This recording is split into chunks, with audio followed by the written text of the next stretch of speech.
Hola, buenas noches. Feliz sábado. Espero que estén descansando. Los que estén viendo el partido de fútbol con Croacia, pues que no estén muy angustiados. Y los que estamos aquí desde nuestros espacios domésticos o laborales, observando lo que está sucediendo en la política mexicana y los fenómenos y los desafíos que van a presentarse, pues tenemos que comentar que dentro de una semana es muy probable que en 8 días, el próximo domingo 4 de junio, a estas horas, ya sepamos eh, qué habrá pasado con las elecciones del Estado de México. Unas elecciones que desde antes estaban consideradas como una de las más importantes, no solo por el tamaño del Estado de México, no solo porque es el asiento del grupo político en el poder presidencial en estos momentos, el grupo Atlacomulco, o el grupo Estado de México, o el grupo Toluca, como quieran llamarle, la inmensa mayoría de los integrantes del gabinete de Enrique Peña Nieto, de los negocios, de los eh, tratos y de las redes, incluso de corrupción, aunque hay algunos periodistas, como Ciro Gómez Leiva, que no ve corrupción en Peña Nieto, allá él, que se pongan lentes, pero la inmensa mayoría de este equipo proviene del Estado de México. ¿Y qué está sucediendo? Que pensaron que iba a ser una campaña, sí, ciertamente difícil, ciertamente dura, pero que iba a ser un trámite más porque desde hace muchos años el PRI ha controlado y ha gobernado el Estado de México a golpe de fracturar o fragmentar a la oposición, de cooptar a unos y de beneficiar a otros. Saludos a todos los que se están sumando, a Patty Lee, a los que están ahorita escuchando este comentario. Saludos también a Moisés Paredes, buenas noches a todos, a Antonio Cervantes, que dice que es Ciro ni con lentes. Pues sí, los ciegos a modo son los que a veces han hecho perderle la credibilidad a los medios masivos de comunicación y por eso estamos en redes. El, la sorpresa o el desafío más importante para el sistema en el Estado de México está ahora en una profesora, en una mujer muy empática con la enorme mayoría de los mexiquenses y de las mexiquenses, que gobernó Texcoco, que es profesora, lo cual indica que tiene el apoyo y el arraigo de uno de los sectores más importantes que durante muchos años fueron operadores electorales del PRI, que son los maestros. Pero no solo eso, Delfina Gómez también desde antes tiene el apoyo de los obispos del Estado de México, de la mayoría de los obispos del Estado de México, porque ella ha participado como catequista o como voluntaria en labores de la iglesia, algo que no le gusta presumir a ella, que no le gusta decir, que no ha hecho propaganda con eso, pero que habla también de otro sector muy, muy importante del Estado de México que definen, para bien o para mal, muchas de las actitudes electorales de la población. A estos dos elementos muy importantes, su origen como maestra y el vínculo o el apoyo de grupos eclesiásticos, no solamente católicos, sino también protestantes, se suman otras tres características muy importantes que han hecho de Delfina Gómez un auténtico fenómeno electoral y de popularidad en estos momentos. Es una mujer que viene de un origen muy humilde, que no se ha cambiado de casa, a la cual han acusado de varias cosas, incluso el PAN ha sido sancionado recientemente por haber utilizado información falsa. Y eso contrasta obviamente con Alfredo del Mazo, que es un niño bien, es un junior, hijo de un exgobernador, nieto de un exgobernador,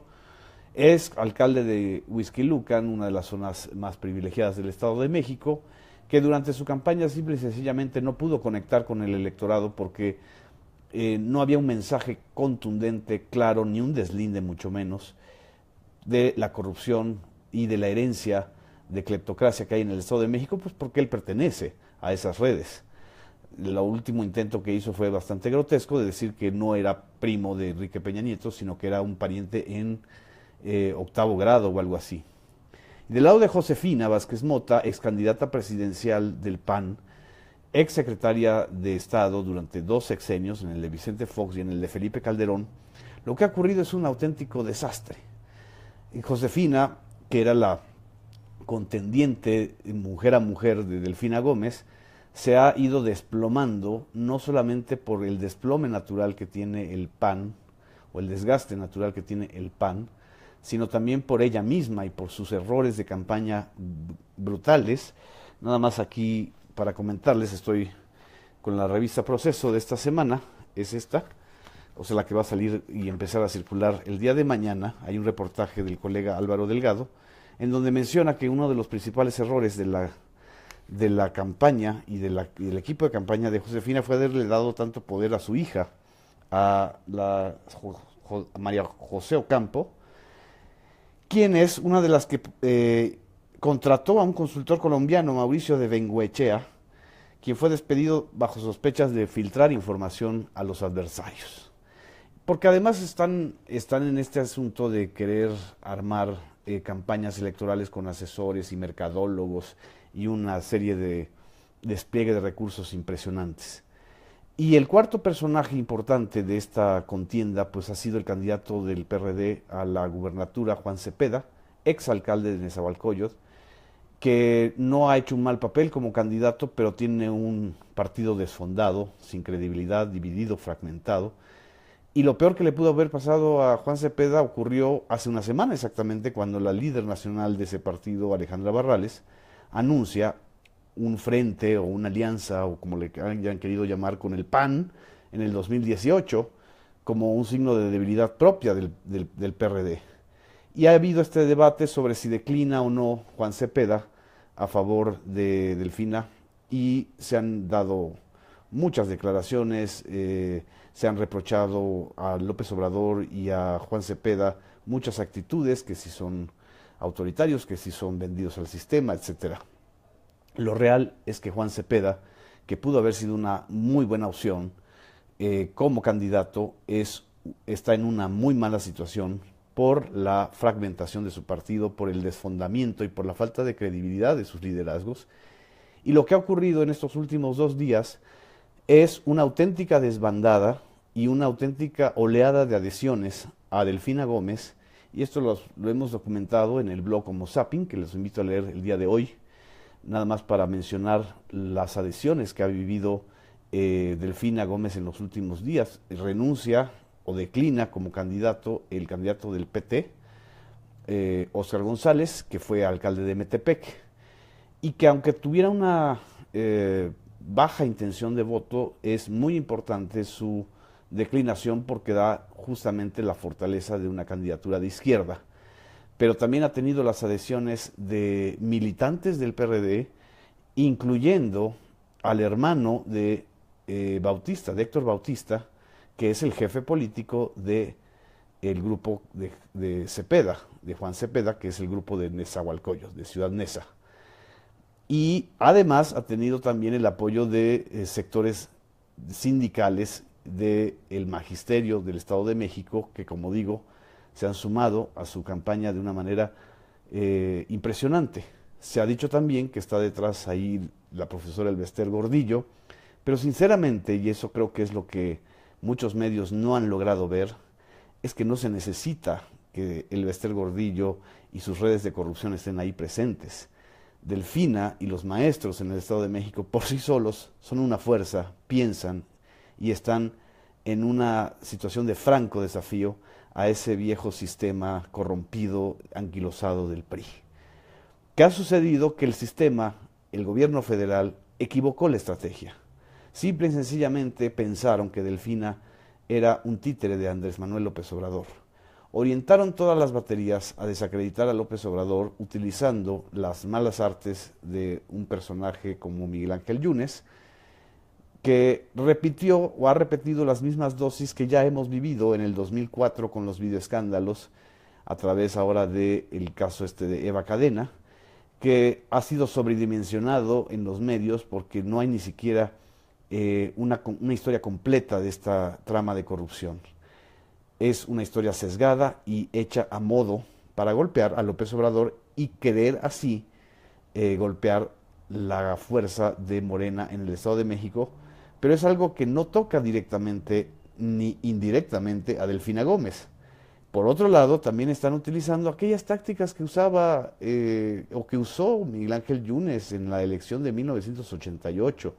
Los que ya tenemos algunos años en esto,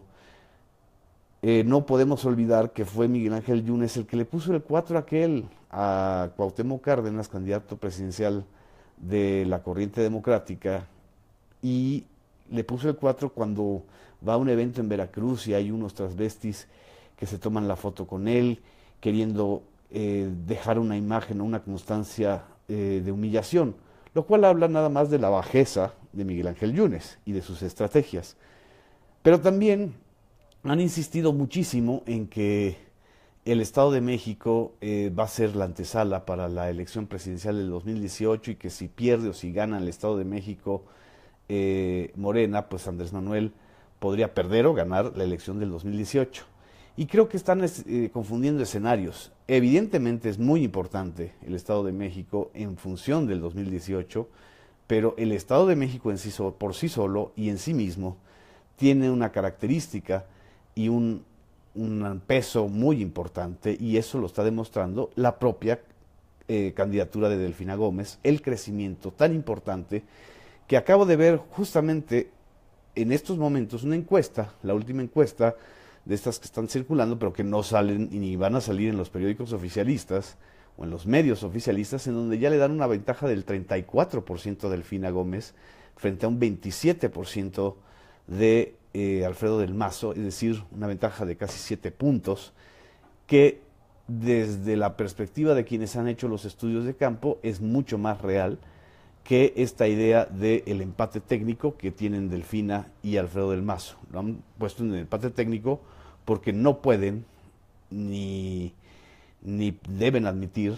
porque están preparando una elección autoritaria, es decir, una elección llena de fraudes, llena de inequidad, donde han invertido miles de millones de pesos, muchos de los cuales se los han robado los operadores priistas, y ahí está el fracaso también en el terreno electoral del propio PRI, porque el PRI se está robando a sí mismo, se están robando sus recursos. Pues si lo hacen si lo hacen de Peña Nieto para abajo, ¿por qué no lo van a hacer los operadores del PRI? También cometieron un error terrible al no haber lanzado como candidata a la que estaba posicionada, digamos, como mujer frente a Delfina Gómez y ante la posible candidatura de Josefina Vázquez Mota, que fuera la candidata, la secretaria de Educación de Erubiel Ávila, que Ana Lilia Herrera Ansaldo, ahorita me acordé del nombre, que era la principal aspirante. ¿Cómo va a aceptar una mujer el Grupo Atlacomulco? Eso es justamente lo que está en juego en el Estado de México, el empoderamiento de las mujeres en una de las entidades con los más altos índices de feminicidio, de agresiones, de brutalidad contra las mujeres. Es también no solamente una opción entre las izquierdas o derechas o entre la honestidad y la corrupción, es una opción de género muy importante que es la que está alimentando el fenómeno Delfina. Y quienes no quieran verlo así, pues van a querer inducir el miedo en las elecciones estatales del 4 de junio en el Estado de México. No me resta más que comentar que hay que ir a votar, hay que ir y participar, porque esta elección quizás sea un parteaguas muy importante para una entidad tan castigada, para unos habitantes que tanto le dan a esa comunidad, a sus comunidades, y que tanto les quitan a través de los robos, de la inseguridad, de los abusos de alcaldes y de autoridades medias. Muchas gracias. Saludo a todos los que se están sumando. Es evidente que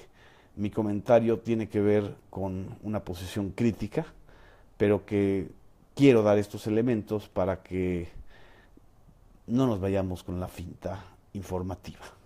En fin, muchas gracias. Nos vemos aquí en Facebook Live y sigan el blog Homo Zapping. Por cierto, les hago esta siguiente pregunta: ¿qué significa para ustedes Homo Zapping y qué conocen ustedes de este blog? Nos vemos por aquí en Facebook Live. Buenas noches, saludos.